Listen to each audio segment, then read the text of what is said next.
Marzoni sempat cium kaki, merasa jadi penyebab sang ayah sakit-sakitan.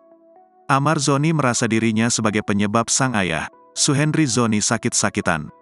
Mungkin dia merasa juga dropnya bapaknya kan berawal dari masalah narkoba yang kedua, terang John Matias kuasa hukum Marzoni. Penyesalan pun dirasakan oleh Marzoni yang membuatnya terus menangis akan kepergian sang ayah.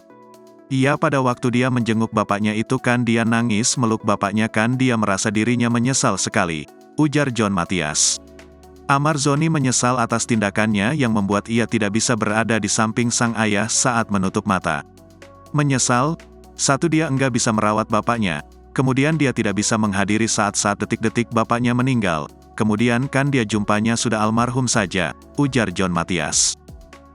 Kemudian mencoba tegar atas ujian yang tengah dihadapi olehnya. Walaupun jelas mikik dari wajah suami Iris Bella ini masih bersedih selama di penjara. Diungkapkan juga bahwa saat mengunjungi rumah duka, Marzoni sempat mencium hingga menghantarkan doa untuk sang ayah.